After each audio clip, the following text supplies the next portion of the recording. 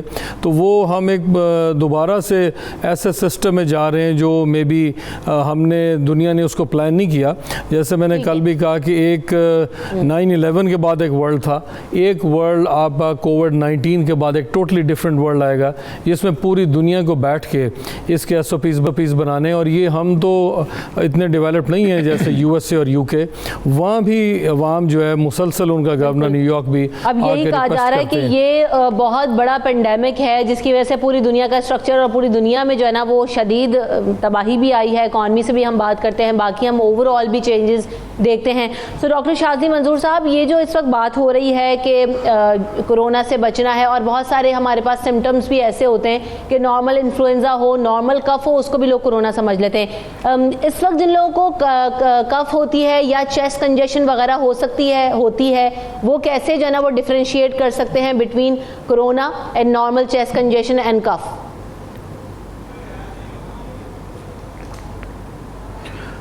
جی, ابھی اب دیکھیں کہ جس طرح میں اسلام آباد میں ہوں, باقی شہروں میں بھی, لاہور میں بھی اور کوئٹہ وغیرہ میں بھی ابھی الرجی کا سیزن ہے, اور الرجی کی جو سیزن کی وجہ سے جو نزلہ زکام اور سانس کی تکلیف ہے وہ بھی ایسے ہی اس کے علامات ہیں جیسے کرونا وائرس کی وجہ سے ہیں, جس میں نزلہ, چھینکیں, آنکھوں سے پانی جانا, تھوڑی سانس میں تکلیف ہونا, بخار ہونا. تو وہ چیزیں ابھی ہم بہت زیادہ لوگوں میں دیکھ رہے ہیں, اور ان کی علامات ملتی جلتی ہیں کرونا سے. اور اس ٹائم پہ ہم یہ نہیں کہہ سکتے مریض سے پوچھ کے کہ وہ کانٹیکٹ ہسٹری تھی, کہیں سے ٹریول کیا تھا, کسی مجمع میں گئے تھے, کوئی انہوں نے تقریب اٹینڈ کی تھی, کیونکہ اب یہ ہمارے کمیونٹی میں پھیل چکا ہے. اور جس طرح ڈاکٹر حضرات اور سارے آپ لوگ بھی میڈیا جانتے ہیں کہ اب یہ اس میں ڈفرینس آپ نہیں بتا سکتے, لیکن مریض بھی کافی ہوشیار ہوتے ہیں, ڈاکٹر بھی اپنی طرف سے بہتر بتا دیتے ہیں مریض کی تھوڑی سی ہسٹری لے کے کہ آپ کو یہ پہلے علامات تھے. مریض کہتا ہے جی مجھے 2-3 سال سے الرجیز تھیں اور مجھے اسی طرح کے علامات ہو رہے ہیں. تو اگر مریض کو یہ علامات ہو رہے ہیں تو پھر ہم وہی بات کریں گے کہ اس کو سوشل آئسولیشن میں چلے جانا چاہیے, اور جو ہے سوشل ڈسٹینسنگ کرنی چاہیے. اور یہ زیادہ جو ہے علامات 3 سے